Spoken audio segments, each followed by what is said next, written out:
फूल सभी को बहुत पसंद होते हैं because of their smell, vibrant colors. But have you ever thought how they increase their number or how they reproduce? Let's discuss about self and cross-pollination on Biotalks. Flowers are always beneficial for insects.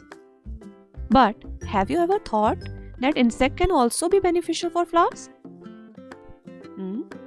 तो आपको ये जानकर हैरानी होगी कि insects भी plants के लिए बेनिफिशियल होते हैं. Now, the question arises, how? Before going to this, we have to know about the structure of flower. Flower consists of mainly two parts, non-reproductive and reproductive. Non-reproductive part consists of petals and sepals. Petals are mainly of bright color because they have to attract insects and birds, while sepals are of mainly green color. Now, reproductive part, it consists of stamen, that is male part, and carpel, that is female part. Stamen is divided into two parts, the long filament and anther. If we cut the transverse section of anther, we will see a bilobed structure that has 4 pollen sac, means it has 4 chambers in which numerous pollen grains are present. Now, the female part, that is carpel. It is divided into 3 parts. Stigma, which is sticky in appearance, where pollen grain get stuck on stigma. Now, second part is style, through which pollen tube reaches towards ovary and get fused with egg that is present inside the ovule. Now, the third part is ovary, inside which ovules are present, and inside ovule egg cells are present, through which the pollen get fused and reproduction occurs. Now that we know about the structure of flower, we will discuss how insects help flower in reproduction by the process of pollination. Now, what is pollination? The process of transferring pollen grains from anther to stigma is called pollination. With the help of this diagram, we will understand the process of pollination. चलिए समझते हैं. जैसा कि हमने अभी पढ़ा कि anther pollen grain produce करता है और जब कोई पॉलिनेटिंग एजेंट एंथर पर बैठता है तो पॉलन ग्रेन्स उसके लेग्स और बॉडी पर स्टिक हो जाते हैं.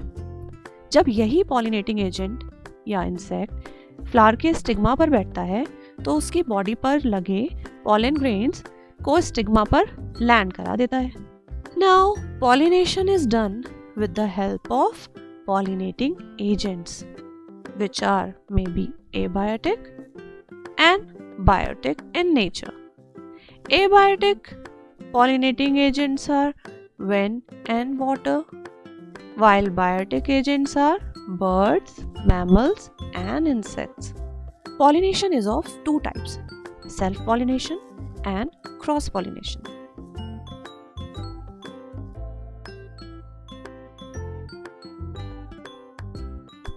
Self-pollination involves transfer of pollen grains from anther to the stigma of same flower or another flower of same plant. For example, in plants like orchid, sunflower, they show self-pollination.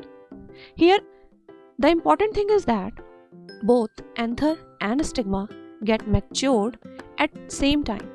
So they don't require any external agents for pollination. क्योंकि वो same time पे mature होते हैं तो उन्हें किसी other pollinating agent की जरूरत नहीं पड़ती. Next is cross pollination. It involves transfer of pollen grains from the anther of one plant to the stigma of another plant of same species.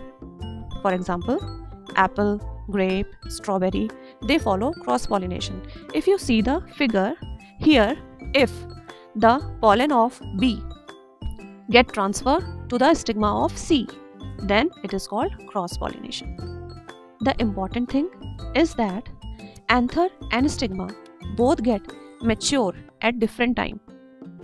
So they require external agents for pollination. क्योंकि वो दोनों अलग अलग time पे mature होते हैं, इसलिए उन्हें पॉलिनेटिंग एजेंट्स की ज़रूरत पड़ती है। चलिए एक बार फिर से समझते हैं। अगर ए का पॉलन ए के ही स्टिग्मा पर लैंड करता है, then it is self pollination. या अगर ए का पॉलन बी के स्टिग्मा पर लैंड करता है, that is also self pollination. क्यों? क्योंकि वो दोनों सेम प्लांट में हो रहे हैं। ए और बी जो फ्लावर है वो एक ही प्लांट पे प्रेजेंट है। अगर बी का पॉलन सी के स्टिग्मा पर लैंड करता है, then it is cross pollination. क्यों? क्योंकि सी का जो फ्लावर है वो दूसरे प्लांट पर प्रेजेंट है। बट यहाँ पे एक चीज आपको ध्यान रखनी है, स्पीशीज हमेशा सेम रहेगी। प्लांट दूसरे होंगे लेकिन स्पीशीज सेम होगी। आई होप अब आपको ये समझ आ गया होगा कि what is the difference between self pollination and cross pollination. Thank you.